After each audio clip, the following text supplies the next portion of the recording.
رسم ازا جاری رہے، رسم ازا جاری رہے، صاحب ذوالفقار مدد حسین ابن علی کا تذکرہ ہے۔ ہائے کربلا والو، ہائے کربلا والو، ہو گیا مرنا ستم عباس کا۔ اے عزادار حسینی یہ چلن زندہ رہے، اے مادر حسین یا فاطمہ زہرا،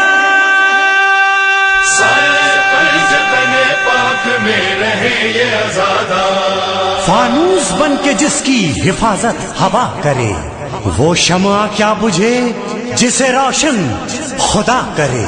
شمع سے شمع جلے، سلسلہ جاری رہے، ہم رہے رہے یہ عزاداری رہے، شمع سے شمع جلے۔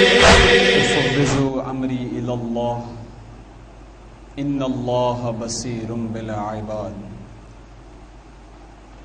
اعوذ باللہ من الشیطان اللعین الرجیم، بسم اللہ الرحمن الرحیم۔ الحمد للہ الذی ہدانا لحمدہ وجعلنا من اہلہ لنکون لإحسانہ من الشاکرین وَلَيَجْزِيَنَا عَلَى ذَلِكَ جَزَاءَ الْمُحْسِنِينَ۔ صلی اللہ علی سید المرسلین خاتم النبیین ابی القاسم محمد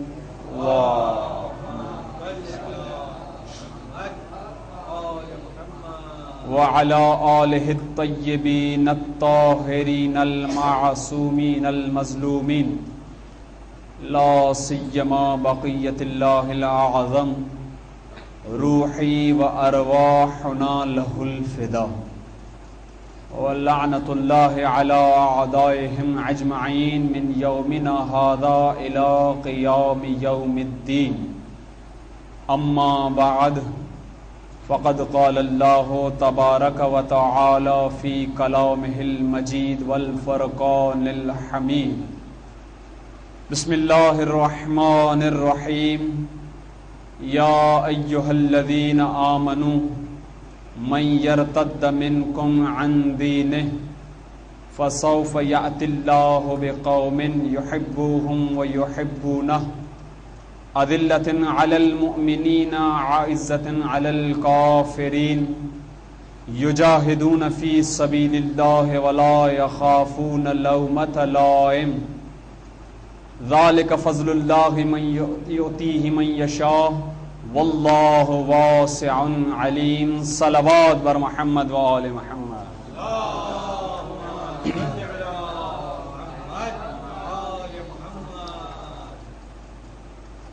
عزیزان گرامی، مکتب حسین میں اسلام کا دوسرا درس لینے کے لیے ہم یہاں پر جمع ہوئے ہیں۔ یہ مکتب حسین ابن علی ایک ایسا مکتب ہے کہ جو ہر سال برپا کیا جاتا ہے اور اس کے ذریعے سے اسلام کی تعلیمات مسلمانوں تک اور مومنوں تک پہنچتی ہیں۔ اللہ نے ذکر حسین ابن علی کے صدقے میں ایسا انتظام کر دیا ہے کہ ہم مومنوں مسلمانوں کے لیے آسانی کر دی ہے کہ ہم اسلام کی تعلیمات کو اس مکتب میں آ کر حاصل کریں، ورنہ افراد کے پاس، انسانوں کے پاس ایسے اجتماعات کہاں ہیں یا ایسے مقامات کہاں ہیں کہ جہاں پر وہ جمع ہو کر اسلام کی تعلیمات کو سن سکیں، سمجھ سکیں؟ یہ اللہ کے ہم پر بہت بڑے احسان ہیں کہ جس نے مظلوم سید الشہداء کی اس قربانی کے صدقے میں ان اجتماعات میں، ان مجالس میں ہمارے لیے اسلام کی تعلیمات کو پہنچانے کا بندوبست کیا۔ عزیزان محترم، چونکہ آج دوسری محرم الحرام ہے اور آج سے میں اپنی تقریر کے موضوع کو آپ کے سامنے پیش کرنا چاہوں گا۔ جس آیے شریفہ کی تلاوت کا شرف میں نے حاصل کیا وہ پروردگار کے کلام لا ریب میں 5واں نمبر سورہ مائدہ کی آیت نمبر 54، آیت نمبر 54، جس میں پروردگار عالم ایمان والوں سے مخاطب ہے اور انداز بیاں کچھ اس طریقے سے ہے کہ اے ایمان والو، یا ایھا الذین آمنو، اے وہ لوگ کہ جو ایمان لے آئے، من یرتد منکم عن دینہ، تم میں سے جو بھی اپنے دین سے پلٹ جائے، تم میں سے جو بھی اپنے دین سے ارتداد اختیار کر لے، روگردانی کر لے، فسوف یأتی اللہ بقوم، تو عنقریب اللہ ایک ایسی قوم کو لائے گا یحبوہم، جس قوم سے اللہ محبت کرتا ہوگا، وَيُحِبُّونَهُ، اور نہ فقط اللہ محبت کرتا ہوگا بلکہ وہ قوم بھی اللہ سے محبت کرنے والی ہوگی۔ أَذِلَّةً عَلَى الْمُؤْمِنِينَ، اس قوم کی ایک خصوصیت یہ ہے کہ وہ مومنین کے سامنے منکسر المزاج ہے، مہربان ہے، لطف اندوزی سے ان کے سامنے پیش آتی ہے مومنین سے، اس قوم کی خصلت ہے۔ أَعِزَّةً عَلَى الْكَافِرِينَ، اور کافرین کے سامنے طاقتور ہے، ان پر بھاری ہے، ان کے لیے مشکل ہے۔ یجاہدون فی سبیل اللہ، اس قوم کی ایک خاصیت یہ ہے کہ وہ اللہ کی راہ میں مسلسل جہاد کرنے والی ہے۔ ولا یخافون لومۃ لائم، اور اس کو کسی سرزنش کرنے والے اور ملامت کرنے والے سے خوف نہیں ہے۔ ذالک فضل اللہ، یہ اللہ کا فضل ہے، یؤتیہ من یشاء، اللہ جسے چاہتا ہے عطا کرتا ہے۔ واللہ واسع علیم، وہ اللہ صاحب وسعت بھی ہے اور وہ اللہ باخبر بھی ہے۔ تو اللہ اگرچہ قرآن میں کئی اعتبارات سے مخاطب ہوا ہے، کہیں پر اس کا انداز بیان ہے یا ایھا الناس، اے لوگو، اور کہیں پر اس کا انداز خطاب یہ ہے یا ایھا الذین آمنو، اے ایمان لانے والوں۔ یہ ایمان کا دائرہ جو ہے یہ ذرا خاص ہو جاتا ہے جب پکارے اللہ الناس، لوگوں کو، تو اس میں ایمان والے بھی داخل ہو جاتے ہیں اور غیر ایمان بھی داخل ہو جاتے ہیں جو ایمان لانے والے نہیں ہیں۔ لیکن جب اللہ نے کہا یا ایھا الذین آمنو، جب ایمان والوں سے اللہ کا خطاب ہے تو اس میں اس دائرے کے اندر ہر شخص داخل نہیں ہے، بلکہ وہی افراد شامل ہیں کہ جو ایمان کے مقام تک پہنچے ہوئے۔ تو ذرا آہستہ آہستہ، چونکہ آیت طویل ہے، تو اس آیت میں اللہ نے دو الفاظ استعمال کیے ہیں، ایک قوم اور ایک دین۔ میں نے اس آیے پر اسی ان الفاظ سے اخذ کرتے ہوئے اپنے موضوع کو جن الفاظات سے مرتب کیا ہے آپ کے سامنے پیش کروں۔ متدین قوم کی صفات، وہ افراد کے جو دیندار ہیں ان کی صفات کیا ہونی چاہیے۔ اللہ نے اس آیت کے ذریعے سے اس قوم کی 5 صفات کو گنوایا ہے۔ پہلی صفت یہ ہے کہ وہ اللہ کے عاشق ہیں اور اللہ ان کا عاشق ہے۔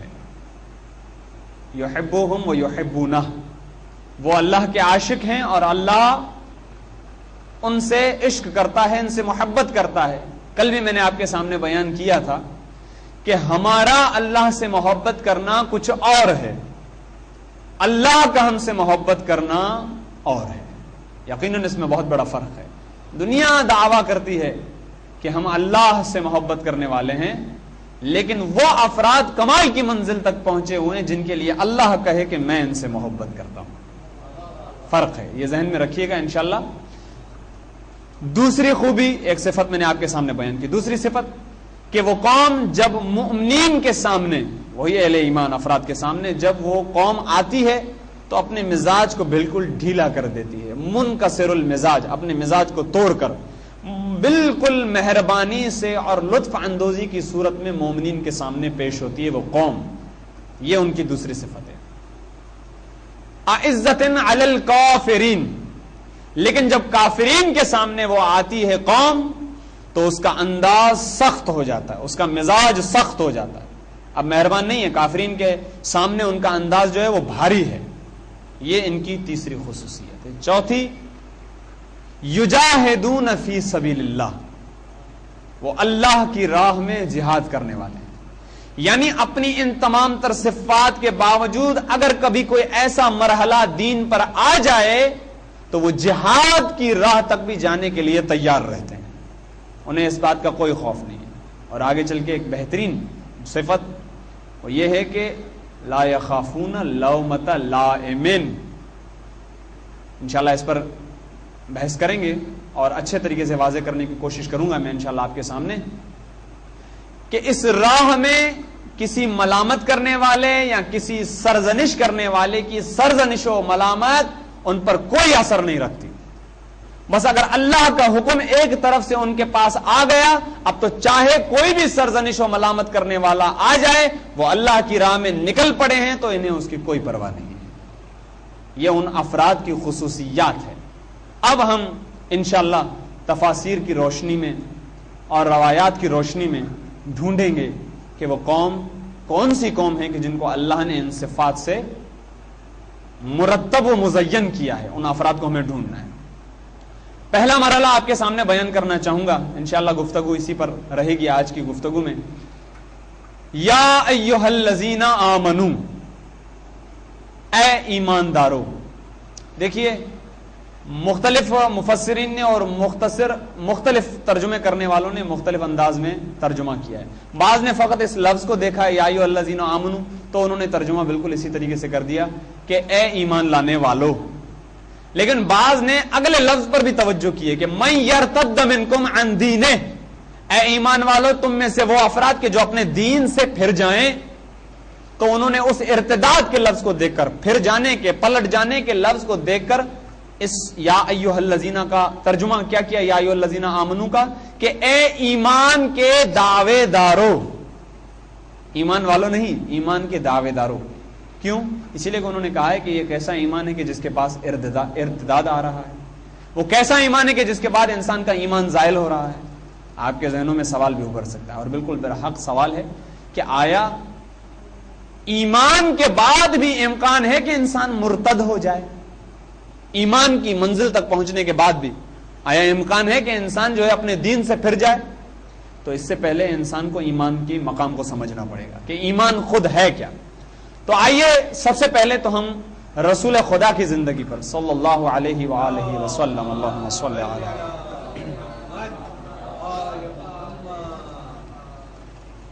اگرچہ ان کے پوری زندگی یہ مطہر کو ہم نے نہیں دیکھنا کیونکہ ہمارا موضوع فقط اس قوم کے اعتبار سے ہے اور سید الشہداء کے اعتبار سے ان مجالس کے اندر ہمیں دیکھنا یہ ہے کہ رسول خدا مبعوث بالرسالت کیوں ہوئے ہیں.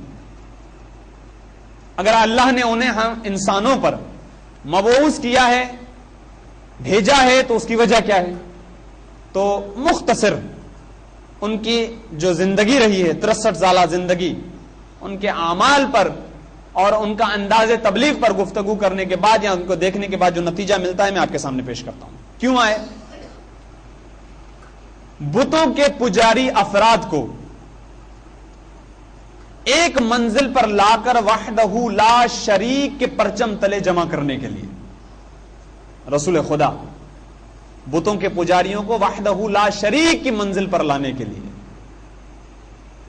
وہ قوم کے جو مختلف بتوں کی عبادتوں میں تقسیم ہو چکی ہے، اس قوم کو ایک اللہ اور ایک توحید کے پرچم تلے جمع کرنے کے لیے رسول مبعوث ہوئے. وہ افراد کہ جو غارت گری اختیار کرتے ہیں انہیں مجاہد اسلام بنانے کے لیے، وہ افراد کہ جو بہت زیادہ کھانے والے ہیں، انہیں روزے کا خوگر بنانے کے لیے اور روزے جیسی عبادت سے متزین کرنے کے لیے، وہ افراد کے جو متکبرین ہیں اس زمانے میں، بڑے جہالت کے زمانے کی تاریخ آپ پڑھے تو آپ کو پتہ چلے گا، بہت زیادہ متکبرین ہیں، انہیں نمازی بنانے کے لیے حسین رسول خدا آئے ہیں، انہیں نمازی بنانے کے لیے۔ وہ افراد کہ جو شراب خور ہیں انہیں پارسا بنانے کے لیے، اور وہ افراد کہ جن کی نظریں پاکیزہ نہیں ہیں، بد کردار ہیں، رسول خدا ان کو پاکیزگی نگاہ بنانے کے لیے آئے ہیں، ان کی نگاہ کو پاکیزہ بنانے کے لیے آئے ہیں، حیوانوں کو انسان بنانے کے لیے آئے ہیں رسول خدا، انسانوں کو مسلمان بنانے کے لیے آئے ہیں، اور مسلمانوں کو صاحب ایمان بنانے کے لیے آئے ہیں۔ ذرا غور کیجئے، انسان کے کس مقام سے اٹھا کر رسول خدا کس مقام تک لے جانا چاہتے ہیں؟ وہ قوم کے جس کی حالت کیا تھی، اسے صاحب ایمان بنانے کے لیے آئے ہیں۔ اگر ہم اس پر غور کریں، میں نے خلاصے کے طور پر آپ کے سامنے پیش کر دیا، تو اس کا مطلب یہ ہے کہ انسانیت کے کمال کا نام ہے ایمان۔ انسان جب مومن بن جاتا ہے، ایمان کی منزل کو پہنچ جاتا ہے، تو یہ ہے مقام ایمان۔ اب انسان کی تو بڑی کیفیات دیکھی گئی ہیں، انسان کافر بھی ہوتا ہے، انسان مسلمان بھی ہوتا ہے، انسان مومن بھی ہوتا ہے تو انسان منافق بھی ہوتا ہے، انسان مرتد بھی ہوتا ہے، اور جو میں نے ابھی آپ کے سامنے بیان کیا، اس میں ایک صورت میں انسان کو حیوان بھی کہا گیا کہ حیوانیت کی صورت میں بھی انسان۔ تو ان تمام مقامات سے گزار کر رسول خدا جس مقام پر انسان کو لینے کے لیے آئے ہیں وہ ہے مقام ایمان۔ تو آیا امکان ہے کہ انسان اس مقام ایمان تک پہنچ جائے، مقام کمال تک پہنچ جائے، اور اس کے بعد مرتد ہو جائے؟ امکان ہے؟ تو مختلف جوابات آپ کے ذہنوں میں آ سکتے ہیں۔ بالکل امکان موجود ہے کہ انسان انسانیت کے اس کمال تک پہنچنے کے بعد بھی مرتد ہو جائے اور اپنے دین سے انحراف کر جائے، اور تاریخ میں ایسی بہت ساری مثالیں موجود ہیں۔ ایک مثال میں آپ کے سامنے پیش کرنا چاہتا ہوں، قاتل امیر المومنین، جنگ صفین کے موقع پر امام کا ہم رکاب تھا ابن ملجم، جنگ صفین میں امام علیہ الصلوۃ والسلام کے ساتھ تھا، امیر المومنین کے ساتھ تھا۔ وہ کیا چاہتا ہے؟ جب اسے پتا چلا لوگوں کے ذریعے سے کہ تم ہی قاتل امیر المومنین ہو، امام کی خدمت میں پیش ہوا، کہتا ہے امام مجھے پتا چلا ہے کہ میں ہی آپ کا قاتل ہوں، میں آپ سے دست بستہ گزارش کرتا ہوں کہ آپ میرے ان ہاتھوں کو کاٹ دیجئے کہ جن ہاتھوں سے میں آپ کا قتل کروں۔ تو امام کا جملہ سنیے، امام کہتے ہیں کہ قبل از جرم سزا دینا عدل نہیں ہے۔ ابھی میں تمہیں کس چیز کی سزا دوں کہ تم نے ابھی وہ کام ہی انجام نہیں دیا، تو میں تمہیں کس چیز کی سزا دوں؟ غور کیجئے، یہی شخص امام علیہ الصلوۃ والسلام کے ساتھ ہے۔ یقیناً امام پر ایمان رکھنا، امام کے ساتھ جہاد کرنا، یعنی ایمان کی وہ کیفیت ہے کہ وہ ابھی سے چاہ رہا ہے کہ میرے ہاتھ کٹ جائیں، یعنی ایمان ہے۔ لیکن دیکھیے آخر اس کا ہوا کیا، انجام کیا ہے اس کا، کہ وہ شقی ترین انسان قرار پایا۔ ہو گیا مرتد یا نہیں ہوا؟ بالکل مرتد ہوا۔ ایسی بہت ساری مثالیں آپ تاریخ میں اٹھا کر دیکھیے تو آپ کو ملیں گی۔ تو نتیجہ ہمارے پاس یہ نکلا کہ ایمان پر ایمان آ جانا کافی نہیں ہے، ایمان پر رہنا کافی نہیں ہے، بلکہ اللہ سے دعا کرنی چاہیے کہ ہمارا انجام بھی ایمان پر ہو۔ دعا کرنی چاہیے ہر وقت کہ یا اللہ، اگرچہ ابھی ہم ایمان کی اس بہترین کیفیت سے مزین ہیں کہ ہم تیرے ماننے والوں پر ایمان رکھتے ہیں، ہم مذہب حقہ کے ساتھ متمسک ہیں، لیکن یا اللہ ہمارا انجام بھی اسی ایمان پر ہونا چاہیے۔ صلوات بر محمد و آل محمد۔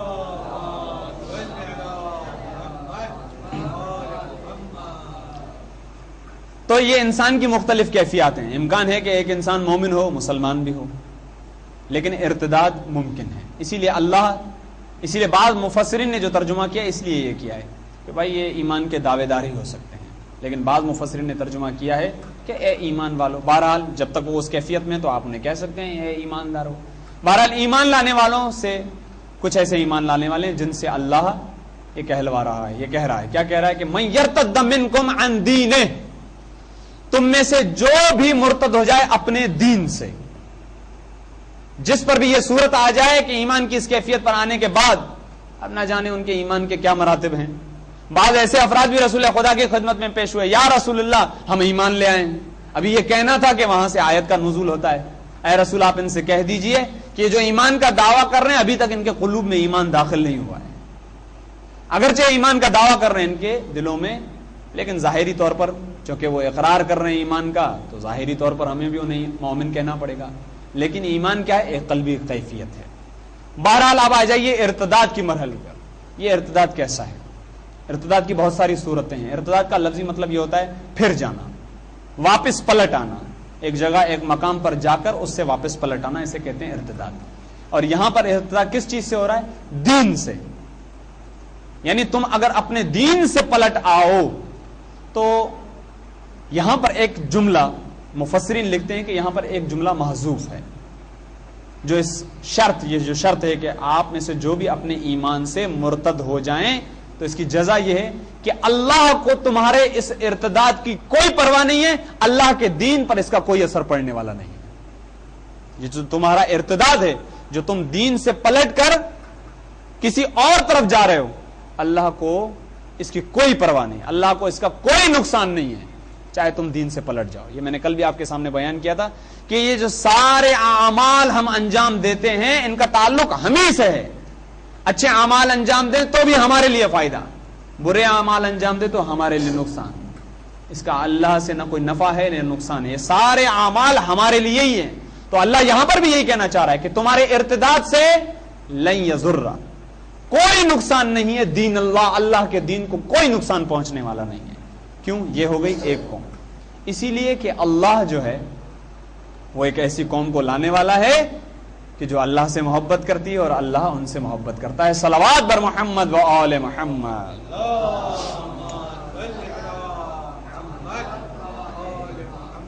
تو دو افراد ہمارے سامنے پیش ہو گئے قوم کی صورت میں. ایک وہ افراد ہیں کہ جو دین سے انحراف کر رہے ہیں, ایک وہ افراد ہیں کہ جو اللہ کی قوم ہے جسے اللہ لائے گا. مصادیق تو ڈھونڈنے پڑیں گے, آیا یہ افراد کون سے ہیں. تو آئیے تفاسیر کی روشنی میں آپ کے سامنے بیان کرنا چاہوں گا یہ کون سے افراد ہیں کہ جنہوں نے اپنے دین سے ارتداد کیا. سورہ آل عمران کی آیت نمبر 144 میں ارشاد ہوا افإن مات او قتل ثم انقلبتم علی اعقابکم, کہ اگر یہ رسول, اللہ خود مخاطب ہے, اگر یہ رسول نعوذ باللہ اس دنیا سے چلا جائے یا قتل کر دیا جائے تو آیا کیا تم دوبارہ اپنے انہی پیروں پر پلٹ آؤ گے؟ غور کیجئے گا. اس آیت کی تفسیر میں بعض علماء لکھتے ہیں کہ جب اعلان ولایت ہو چکا, غدیر کے مقام پر اعلان ولایت ہو چکا, تو اس کے بعد بعض بزرگ صحابہ نے یہ سنا, یہ جو میں حدیث آپ کے سامنے پڑھ رہا ہوں, یہ جو بیان کر رہا ہوں, یہ متفق علیہ ہے. آیت اللہ صادق شیرازی نے اہل بیت فی القرآن میں تمام مسالک کی کتابوں سے, تقریباً مسالک کی کتابوں سے اس حدیث کو بیان کیا جو میں آپ کے سامنے بیان کر رہا ہوں. ان بزرگ صحابہ نے کیا سنا کہ حضرت ابو ذر غفاری, حضرت ابو ذر غفاری کیا کرتے ہیں؟ اپنی اذان میں اشہد ان علی ولی اللہ کا اضافہ کرتے ہیں. جب انہوں نے یہ جملہ سنا تو وہ آ گئے, اور آپ جانتے ہیں کہ متعصبین تو ہر مقامات پر موجود ہیں, اور آل محمد سے تو بہت ہی ان کو تعصب ہوا کرتا تھا, کیونکہ یہ بہت ابتدا کی گفتگو ہے, آیا ان کو تعصب کس بنا پتا. بہرحال جب انہوں نے یہ نعرہ سنا یا یہ آواز سنی تو وہ آگے رسول خدا کی خدمت میں پیش ہوئے اور انہوں نے کہا یا رسول اللہ, یہ ابو ذر کیا کہہ رہے ہیں؟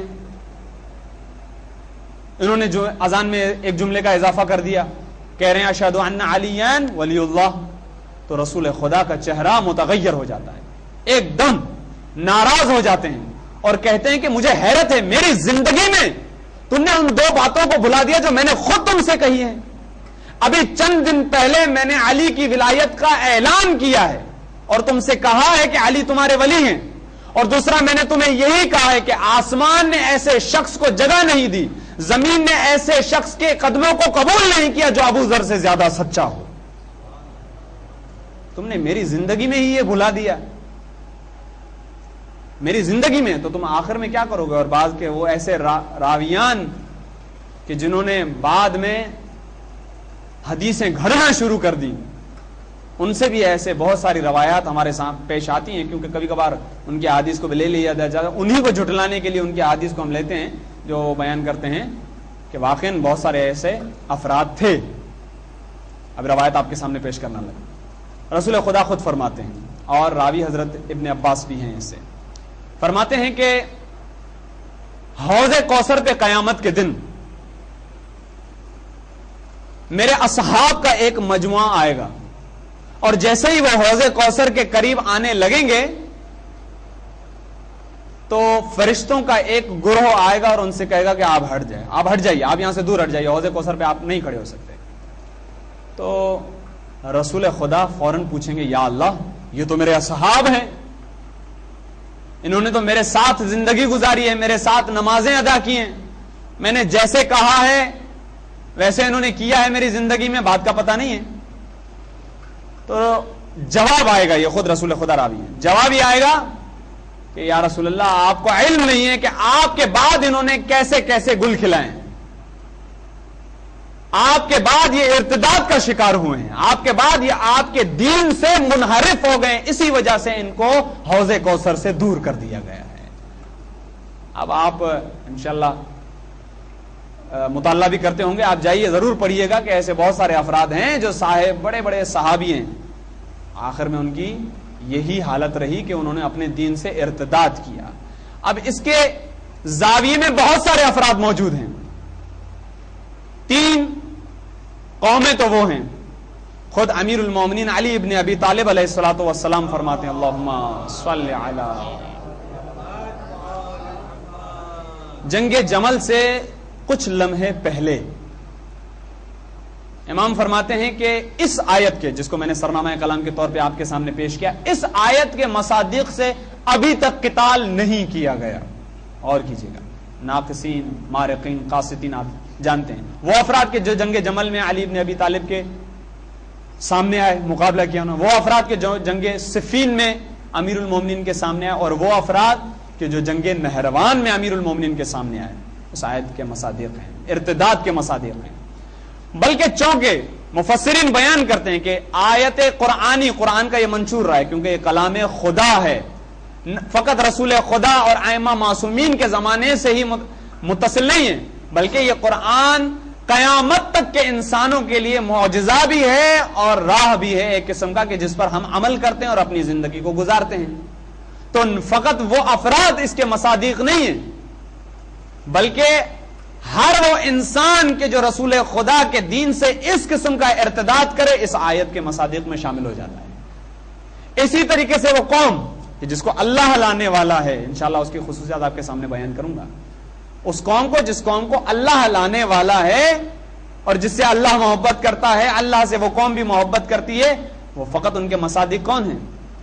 اب روایت کی روشنی میں آپ کے سامنے پیش کرنا چاہوں گا، درود بر صلوات بر محمد و آل محمد۔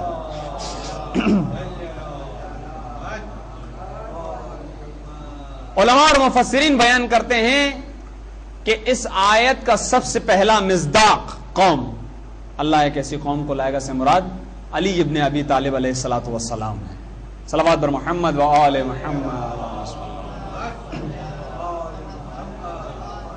پہلا مصداق علی ابن ابی طالب ہے، اور چونکہ لوگ اس پر رک نہ جائیں اور یہ نہ کہہ دیں کہ بس ارتداد یا یہ جو دین سے پھرنا فقط انہی افراد کا منشور تھا، یا وہی افراد مراد تھے کہ جو علی کے مقابلے میں آئے، اور اس کے بعد جو ائمہ معصومین کے مقابلے میں آئے وہ مراد نہیں تھے، تو اسی لیے زمانہ رسول میں ہی ایک مرتبہ جناب سلمان فارسی نے رسول خدا سے پوچھ لیا، یا رسول اللہ، یہ جو آیت ہے ان سے مراد یہ جو افراد ہیں کون سے مراد؟ جب وہ پوچھنا چاہ رہے تھے کہ یہ کون قوم ہے، تو اس وقت رسول خدا نے جناب سلمان فارسی کے کندھے پر ہاتھ رکھ کے کہا کہ اس قوم سے مراد تم ہو سلمان فارسی۔ تو دیکھیے، ایک مرتبہ امیر المومنین کی طرف اشارہ ہے اور ایک مرتبہ جناب سلمان فارسی کی طرف اشارہ ہے۔ اس کا مطلب یہ ہے کہ اس آیت کا کوئی ایک مصداق نہیں ہے، بلکہ وہ تمام تر صفات جو میں نے مقدمے میں آپ کے سامنے پیش کی، جس شخص کے اندر وہ تمام صفات پائی جاتی ہیں، وہ تمام کے تمام افراد اس آیت کے مصادیق قرار پا سکتے ہیں۔ یہ رسول خدا نے اسی وقت بتا دیا۔ اور بعض علماء اور مفسرین نے کیا لکھا؟ فرماتے ہیں اس قوم سے مراد حضرت صاحب العصر، اللہم صلی علی محمد و آل محمد، امام زمانہ کی ذات ہے۔ کیوں؟ اسی لیے کہ ان کے زمانے میں بہت کٹھن حالات ہیں امام زمانہ کے آنے سے پہلے۔ امام کے زمانے سے پہلے حالت یہی ہوگی، انسان بالکل آسانی سے اپنے دین سے اس طرح پھر جائے گا، پتہ ہی نہیں چلے گا اسے۔ صبح کرے گا ایمان کی حالت میں تو شام ارتداد کی صورت میں دین سے پھر جائے گا۔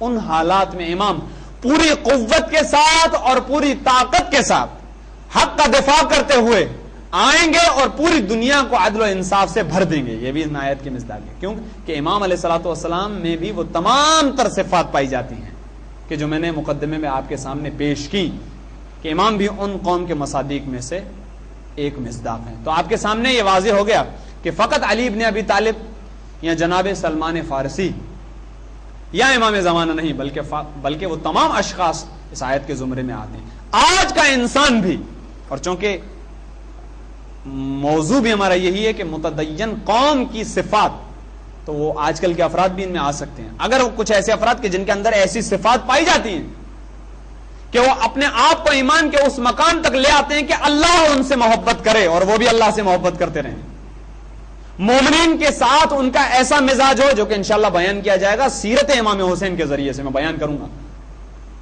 اور جب ان کے سامنے کافرین آ جائیں تو باقاعدہ ان کا انداز ایسا ہونا چاہیے کہ کافر نرم پڑ جائیں، ان کے سامنے ڈرنے لگیں، اور اگر حکم جہاد آ جائے امام یا نائب امام کی صورت میں تو اس کے لیے بھی ذہنی طور پر تیار رہیں کہ اگر نائب امام ہمیں حکم جہاد دے دیں تو ہم تیار ہیں۔ اور جب دنیاوی اور اخروی ایسی دو چیزیں آپس میں ٹکرا جائیں تو سرزنش کرنے والے کی ان کو پرواہ نہ رہے۔ تو یہ تمام اگر ایسی خوبیاں آج کے فرد میں بھی پائی جائیں تو وہ فرد بھی اس آیت کے مصادیق میں شامل ہو سکتا ہے۔ صلوات بر محمد و آل محمد۔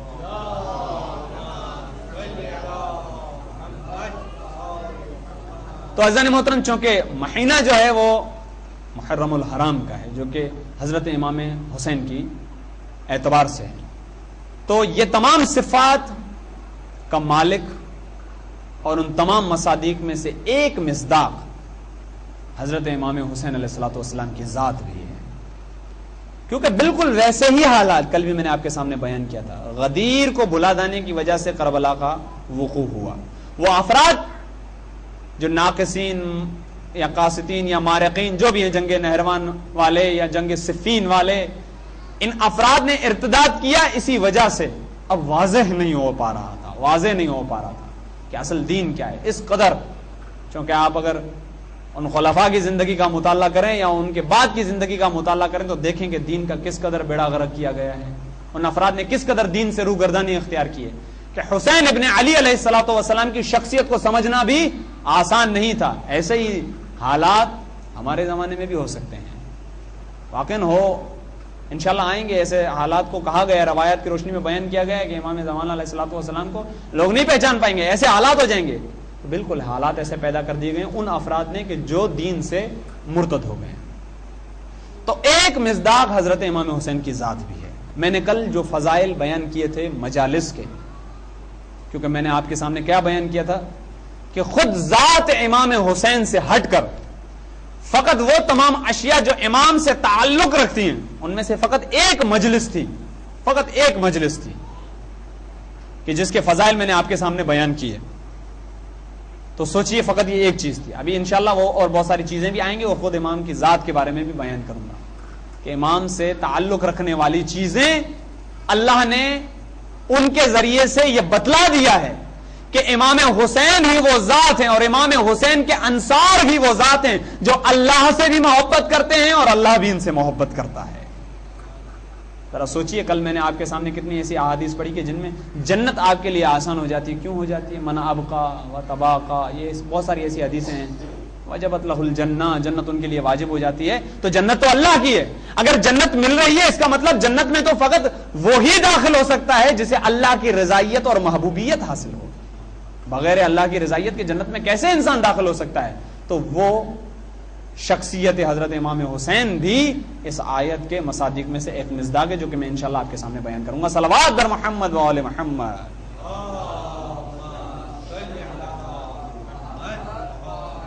ایک واقعہ آپ کے سامنے انشاءاللہ پیش کرتا ہوں، کیونکہ آیت کا پہلی صفت یحبونہم ویحبونہ، اللہ ان سے محبت کرتا ہے اور وہ اللہ سے محبت کرتے ہیں، آپ کے سامنے بیان کرنا چاہتا ہوں۔ راوی ہیں ابن عباس۔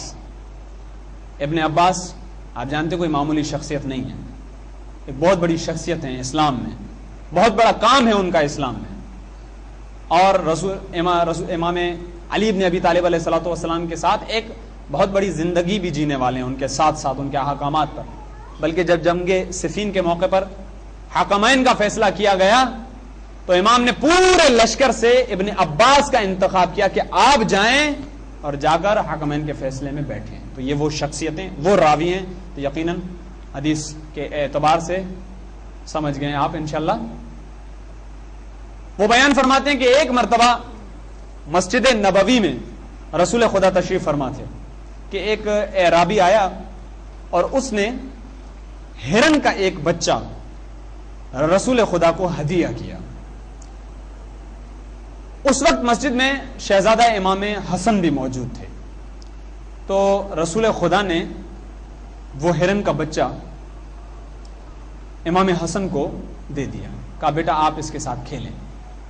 امام حسن چونکہ ابھی کم سنی کی عمر میں ہیں، وہ اس ہرنی کے بچے کے ساتھ کھیلتے کھیلتے، سمجھانا یہ چاہ رہا ہوں محبوب خدا ہے امام حسین، سمجھانا چاہ رہا ہوں، غور سے سنیے گا۔ امام حسن اس ہرنی کے بچے سے کھیلتے کھیلتے ایک مرتبہ حجرہ جناب سیدہ میں داخل ہوئے، تو امام حسین جناب زہرا کی گود میں تشریف فرما تھے۔ انہوں نے جب یہ دیکھا کہ بھیا ہرن کے بچے کے ساتھ کھیل رہے ہیں، تو بچہ یہ چاہتا ہے، جب دیکھتا ہے نا کہ دوسرا بچہ کسی چیز کے ساتھ کھیلتا ہے تو وہ چاہتا ہے کہ میرے پاس بھی ایسی چیز ہونی چاہیے، اپنے والدین سے ضد کرتا ہے کہ مجھے بھی یہ دلائیے۔ انہوں نے پوچھا بھیا آپ کے پاس یہ ہرنی کا بچہ کہاں سے آیا؟ تو امام حسن نے کہا کہ مجھے یہ ہرنی کا بچہ نانا نے دیا ہے۔ ایک مرتبہ امام حسین دوڑتے ہوئے مسجد نبوی میں تشریف لائے اور کہتے ہیں نانا آپ نے بھیا کو ہرنی کا بچہ دیا، وہ اس کے ساتھ کھیل رہے ہیں، میرا بھی دل چاہتا ہے آپ مجھے بھی ہرنی کا بچہ لا دیجئے۔ غور کیجئے گا، یہاں یہ جملے امام حسین کے ادا کرنے تھے۔ ایک مرتبہ رسول خدا کا چہرہ جھک گیا، ان کی گردن جھک گئی اور رنگ متغیر ہو گئے، رنگ تبدیل ہو گئے۔ ایک مرتبہ پھر کہا آقا حسین نے نانا مجھے ہرنی کا بچہ لا دیجئے۔ بہت حساس قسم کے تھے حضرت امام حسین، اب قریب تھا کہ رو دیں، اب قریب تھا کہ امام حسین علیہ الصلوۃ والسلام رو دیں، اور رسول خدا کی گردن جھکی ہے۔ اتنے میں مجمع جو اصحاب کا تھا وہ بھی گواہ ہے، ابن عباس راوی ہیں، بیان کرتے ہیں کہ ایک مرتبہ مسجد کا دروازہ کھلا تھا، اس میں سے دیکھا گیا کہ ایک ہرنی اپنے بچے کے ساتھ دوڑتی ہوئی رسول خدا کے قدموں پر آ گئی، اور اس کے پیچھے ایک بھیڑیا جو دوڑتا ہوا مسجد کے دروازے پر رک گیا۔ توجہ کیجیے گا، اور اس ہرنی نے رسول خدا کے قدموں میں پہنچنے کے بعد کیا کہا؟ یا رسول اللہ میں یہاں سے بہت دور ایک بیابان میں رہتی ہوں، کل ایک جنگلی نے میرا شکار کیا، میرا ایک بچہ لے گیا، میں نے صبر کیا، لیکن آج ایک عجیب روش ہوئی، میں اپنے بچے کے ساتھ بیٹھی ہوئی تھی کہ اتنے میں ایک ہاتف غیبی کی آواز آئی، اور آواز یہ آئی کہ اے ہرنی فوراً سے اس اپنے بچے کو لے کر رسول خدا کی خدمت میں پیش کر، اس سے پہلے کہ حسین رو پڑے۔ توجہ کریں، اس سے پہلے کہ حسین رو پڑے جلد از جلد جا اور اس بچے کو رسول خدا کی خدمت میں پیش کر، اسی لیے کہ اگر تو نے یہ عمل انجام نہ دیا تو میں اس بھیڑیے کو تجھ پر مسلط کر دوں گا کہ جو تجھے اور تیرے بچے کو کھا جائے گا۔ ذرا غور کیجئے، یہ ہے وہ مقام کہ جو اللہ بتلانا چاہ رہا ہے کہ میں حسین سے اتنی محبت کرتا ہوں، اس لیے کیونکہ اللہ رسول امام حسین جو ہے وہ محبوب خدا ہیں، اللہ نہیں چاہتا کہ حسین روئے، اللہ نہیں چاہتا۔ لیکن حسین کیا فرماتے ہیں؟ امام حسین علیہ الصلوۃ والسلام فرماتے ہیں انا قتیل العبرہ، میں رلا رلا کے مارا گیا ہوں، میں رلا رلا کے مارا گیا ہوں، بار بار، کبھی اکبر کو قتل کر کے مجھے رلایا گیا ہے، کبھی عباس کو قتل کر کے مجھے رلایا گیا۔ عزیزان محترم، چونکہ آج 2 محرم ہے اور علماء کا طریقہ یہ رہا ہے کہ وہ ورود در کربلا پڑھتے ہیں، امام حسین کا یہ قافلہ جو کہ کل میں نے پڑھا مدینے سے روانہ ہوا، نواسہ رسول کے لیے تنگ ہو گیا مدینہ۔ ایک مرتبہ وہ جانتے ہیں کہاں جانا چاہیے قرآن کی اتباع کرتے ہوئے. وَمَن دَخَلَهُ كَانَ آمِنًا, جو بھی کعبے میں داخل ہو گیا امان پا گیا. ساری دنیا امان پاتی ہے کعبے میں, لیکن نواسہ رسول کے لیے یہ امن کی جگہ بھی نہیں رہی. اب کیا کریں؟ اب آگے جانے کے لیے تیار ہو گئے کہ اب عراق کے لیے جانا چاہیے, کیونکہ وہ مجھ سے مدد طلب کرنا چاہتے ہیں. ایک مرتبہ جاتے جاتے سواری کو چلتے چلتے ہر کا سامنا ہو گیا. ہر نے امام کے لشکر کو روک لیا. اب یہ دونوں لشکر ایک ہی سمت میں جا رہے ہیں, لیکن اب کوئی جگہ معین نہیں ہے, اسی لیے کہ ہر اس بات پر معمور تھا کہ امام کوفے نہ جائیں پائیں, امام کو کوفے نہیں جانے دینا. چلتے چلتے ایک مرتبہ امام کی سواری نے ٹھوکر کھائی. امام کی سواری نے جب ٹھوکر کھائی تو امام علیہ الصلوۃ والسلام نے اسے چلنے کے لیے کہا. یہ وہ ذوالجناح ہے جو امام کے اشاروں پر چلنے والا ہے, امام کے اشاروں پر چلنے والا ہے. لیکن یہاں پر امام جب اسے کہہ رہے ہیں کہ اے ذوالجناح چلو, وہ انکار کر رہا ہے. دیکھیے تاریخ میں دو مقام ہیں کہ جہاں پر ذوالجناح نے چلنے سے بظاہر امام سے انکار کر دیا. ایک یہ مقام ہے کہ آگے چل نہیں رہا. ایک عصر عاشور جب جناب سکینہ ذوالجناح کے قدموں میں آتی ہے تو اس نے چلنے سے انکار کر دیا, اگرچہ امام کہہ رہے ہیں کہ اب چلو میدان جہاد کی طرف. انشاءاللہ وہ عصر عاشور میں بیان کیے جائیں گے مصائب. ایک یہ مقام ہے. روایات میں لکھا ہے کہ 7 سواریاں امام علیہ الصلوۃ والسلام نے تبدیل کی, 7 سواریاں, لیکن چلنے سے سواریوں نے انکار کر دیا. انکار کر دینے کے بعد امام نے توقف کیا. اب اصحاب بھی پریشان, امام کی اولاد بھی پریشان, خانوادہ رسول مکمل موجود ہے, وہ پریشان. آخر کیا وجہ ہے؟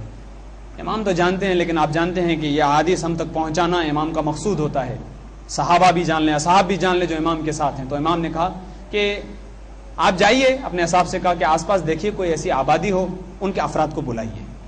بہرحال ایک قبیلہ بنی اسد کے چند افراد جو کہ آس پاس میں وہاں پر رہتے تھے, وہ افراد آئے اور امام نے ان سے پوچھا کہ یہ زمین کون سی زمین ہے, کیونکہ آج 2 محرم ہے, امام کا ورود ہے, اسی لیے میں اسی اعتبار سے مسائل پڑھنا چاہوں گا. یہ زمین کون سی زمین ہے؟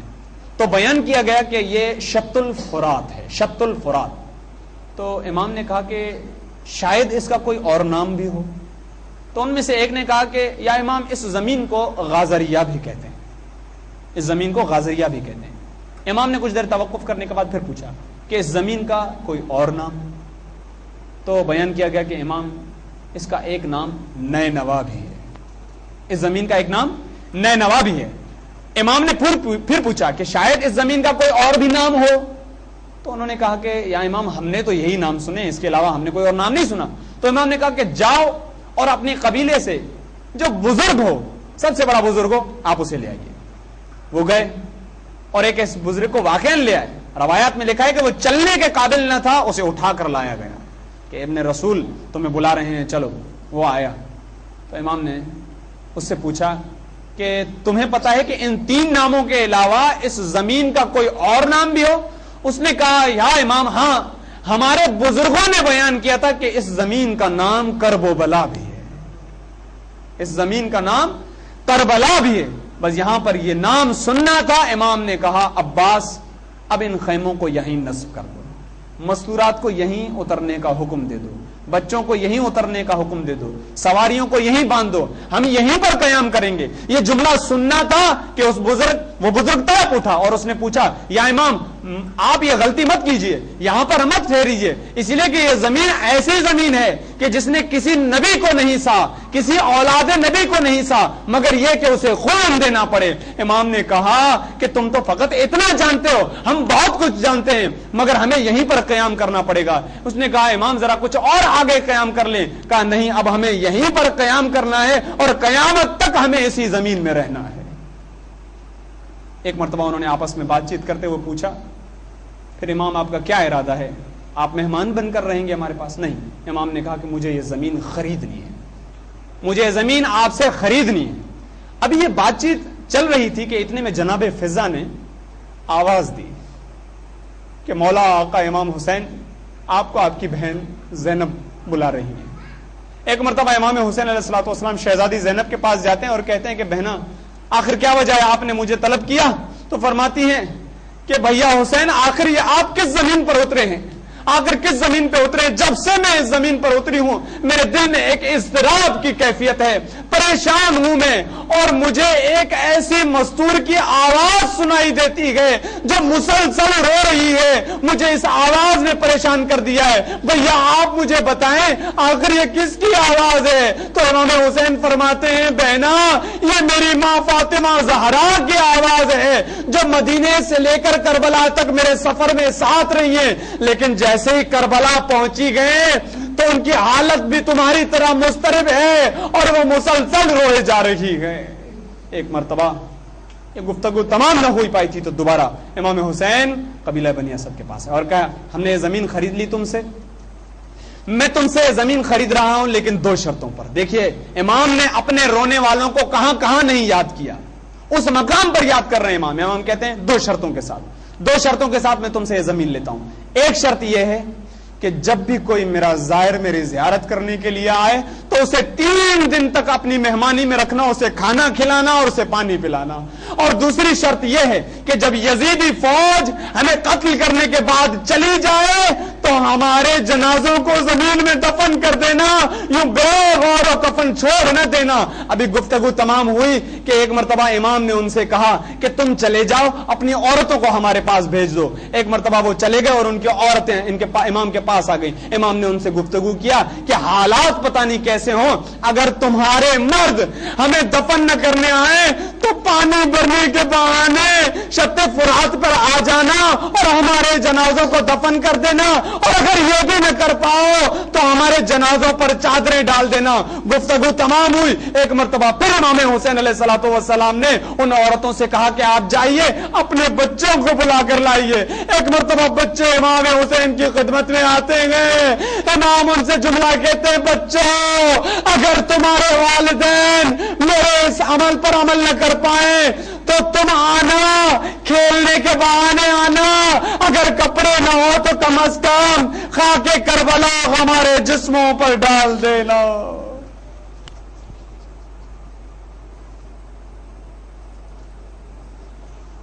وَسَيَعْلَمُ الَّذِينَ أَيَّ مُنقَلِبٍ يَنقَلِبُونَ۔ بر الہ تجھے واسطہ ہے حسین مظلوم کا، ہماری اس قلیل سی عبادت کو اپنی بارگاہ میں قبول و مقبول فرما۔ یا اللہ تجھے واسطہ ہے ان مصائب کا، ہمارے تمام تر دنیاوی و اخروی مسائل کو آسان فرما۔ یا اللہ تجھے واسطہ ہے محمد و آل محمد کی عظمت کا، ہمارے گناہان کبیرہ صغیرہ کو معاف فرما۔ یا اللہ تجھے واسطہ ہے مظلومیت حسین ابن علی کا، ہمیں علوم آل محمد کو سمجھنے اور ان پر عمل کرنے کی توفیق عطا فرما۔ یا اللہ تجھے واسطہ ہے محمد و آل محمد کا، ذکر حسین کا، پوری دنیا میں جہاں جہاں ذکر حسین ابن علی ہو رہا ہے پروردگار ان کو حفظ و امان میں رکھ، تمام تر خطرات سے دور فرما۔ یا اللہ تجھے واسطہ ہے آل محمد کی عظمت کا، اپنی آخری حجت ہمارے آخری امام حضرت امام زمانہ کے ظہور میں تعجیل فرما اور ہمیں ان کے آوان اور انصار میں شمار فرما۔ ربنا تقبل منا انک انت السمیع الدعاء۔ صلوات بر محمد و علیہ